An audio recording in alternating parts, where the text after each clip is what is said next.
अरविंद जी, बस एक सवाल आपसे इस पे करना चाहूंगी। देखिए, आपने सीएम फेस तो और स्टेट्स के भी अनाउंस किए थे। कर्नल कोडियाल अभी बीजेपी में है। गुजरात में अभी आपने ईसुदन भाई का नाम अनाउंस किया है। अब हम क्या मान लें कि अगर थोड़ी अच्छे से चली नहीं कि ईसुदन भाई फिर भाजपा पे नहीं पाए जाएंगे 6 महीने के बाद? देखिए,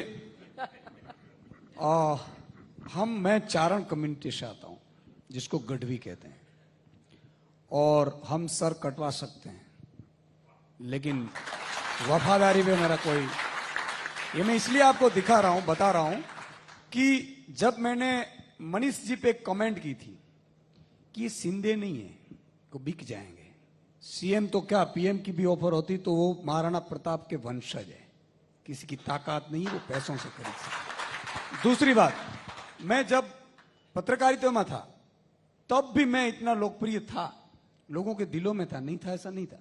मेरी जब आउटडोर शो होते थे ना, 10-10 हजार लोग सामने बैठे रहते थे, ये मैं आपको बताता हूं। और जब मैंने पत्रकारिता छोड़ी तब ऐसा नहीं था कि आम आदमी पार्टी से ही ऑफर था, दोनों और पार्टी से भी मुझे बताया गया था।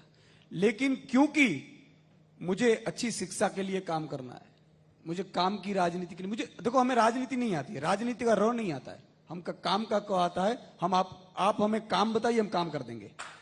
तो अरविंद केजरीवाल जी ने जब मुझे फोन किया कि देखो आप अच्छे लोकप्रिय हैं और आपको अच्छी तरह से आम आदमी ज्वाइन करनी चाहिए, तो मैंने कहा क्यों? तो क्या आप मुद्दे की पत्रकारिता करते हैं? मैं बेसिकली मुद्दों की पत्रकारिता करता था, कौन छोड़कर जाता उस पर मेरी डिबेटें होती ही नहीं थी। किसानों को क्या मिलने वाला है, क्रॉप इंश्योरेंस मिल रहा है कि नहीं मिल रहा है, पानी मिल रहा है कि नहीं मिल रहा है, दाम मिल रहा है कि नहीं मिल रहा है, आउटसोर्सिंग कर्मचारियों की व्यवस्था हो रही कि नहीं हो रही है, ये मुद्दों की राजनीति थी। गरीब वंचित शोषित को न्याय मिल रहा है कि नहीं मिल रहा है। और तब अरविंद जी ने मुझे यह कहा कि सुदान जी आप यहां आइए। तब भी मुझे दोनों पार्टियां से ऑफर दी। मैं यहां से आपके आज तक से मंच से कहता हूं, मैंने तब भी कहा था कि मैं राजनीति करने के लिए नहीं आ रहा हूं, अगर मैं कुछ निमित्त बनूंगा, मुझे कुछ चाहिए भी नहीं, गुजरात की जनता की पीड़ा मुझे देखी नहीं गई, इसलिए मैं राजनीति में आया था। और इसी के वजह से मैं आपको यह आश्वासन भी देता हूं कि कुछ चीजें ईश्वर पे भी भरोसा रखनी चाहिए। हम शुभ शुभ बोले, 27 साल का बीजेपी का कुशासन है। आप देख लीजिए, 53 लाख किसान है, परेशान है, वो थोड़ी वोट देंगे।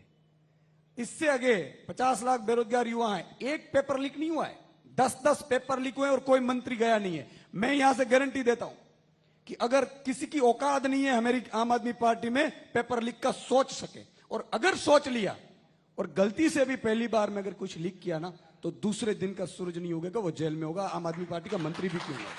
तो ये व्यवस्था के लिए हम राजनीति में आए। प्रचार कहां पर करेंगे आप? एमसीडी के भी चुनाव उधर अनाउंस हो गए। प्रचार जनता करेगी, गुजरात की 6.5 करोड़ जनता और दिल्ली की 2 करोड़ जनता। जनता पे भरोसा रखिए। जैसे मैं आपको बताता हूं, उस दिन जब मैंने सीएम फेस के लिए गुजरात की हेल्पलाइन का अनाउंस किया, टेलीफोन लाइन, मैंने कहा इस नंबर पे आप फोन करके बताइए आपकी चॉइस क्या है। तो पत्रकार ने एक ने मेरे से पूछा कि अगर किसी ने सीआर पाटिल का नाम बता दिया तो मैंने कहा जनता पे भरोसा रखिए, वो नहीं बताएंगे। तो जनता एमसीडी भी जिताएगी, जनता गुजरात भी जिताएगी, केजरीवाल की जरूरत नहीं है, जनता ही चुनाव लड़ेगी। पर क्यों जिताएगी? दिल्ली में वाकई अभी अहमदाबाद आकर मैंने गहरी सांस ली, दिल्ली में वो सांस नहीं मिल रही। उसके बावजूद भी मैं मानता हूं दिल्ली में पोल्यूशन बहुत ज्यादा है। दिल्ली के अंदर पोल्यूशन को रोकने के लिए जितने एफर्ट्स हैं वो सारे एफर्ट्स कर रहे हैं। मेरे को 2 मिनट दीजिएगा, मैं आपको, मुझे पता था पोल्यूशन पे पूछेंगे, मैं ये पर्चा लेके आया हूं साथ में।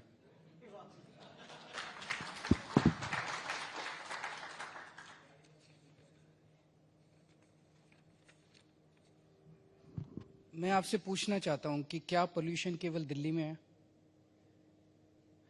मेरे पास डेटा है, सीवियर कैटेगरी, जितना पोल्यूशन दिल्ली में है उतना ही पोल्यूशन बहादुरगढ़ में है, जींद में है, फरीदाबाद में है, गुड़गांव में है, चरखी दादरी में है, भिवानी में है, रोहतक में है, ग्रेटर नोएडा में है, गाजियाबाद में है, नोएडा में है, राजस्थान के भिवाड़ी में है, बिहार के मोतिहारी में है, कटिहार में है, सिवान में है, दरभंगा में है, समस्तीपुर में है। 1 मिनट मुझे कंप्लीट। इसके लिए केजरीवाल जिम्मेदार नहीं है, इसके लिए भगवंत मान भी जिम्मेदार नहीं है। क्या हम पोल्यूशन की प्रॉब्लम को सॉल्व करना चाहते हैं या केवल केजरीवाल को गालियां देना हमारा मकसद है? अगर केजरीवाल को गालियां देने से देश का पोल्यूशन कम होता हो, दो, खूब जम के दो, लेकिन केजरीवाल को गाली देने से प्रदूषण तो कम नहीं हो रहा ना। समाधान तो निकालना पड़ेगा। अब अगर कोई एक समस्या है जो कि पूरे नॉर्दर्न इंडिया की समस्या है, उसको कौन सी सरकार ठीक करेगी आप बताइए? केंद्र सरकार ठीक करेगी? केंद्र सरकार कमरे में बंद होके छुप के क्यों बैठी है? केंद्र सरकार कमरे में बंद होके और मीडिया वालों को कहती है ठोको केजरीवाल को, ठोको केजरीवाल को, और सारा मीडिया केजरीवाल को ठोकने में लग जाता। आज सवेरे से चल रहा है केजरीवाल हिटलर है, गालियां दे लो मेरे को। नंबर एक, तो समाधान पूरे नॉर्दर्न इंडिया का निकालना पड़ेगा, एक चीज। दूसरी चीज, ब्लेम गेम से नहीं चलेगा। पंजाब हमारी सरकार है, पंजाब में पराली जल रही है, हम किसानों को दोष नहीं देते, किसान जिम्मेदार नहीं है, हम जिम्मेदार हैं। आज पंजाब में अगर पराली जलेगी, हम जिम्मेदार हैं। हम अपनी जिम्मेदारी को समझते हैं, अपनी जिम्मेदारी को मानते हैं।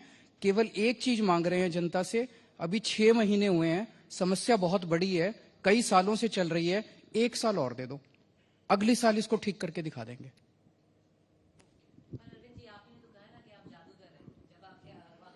इतने सालों की समस्या में को अगर मैं 1 साल में ठीक कर दूं तो जादू ही है।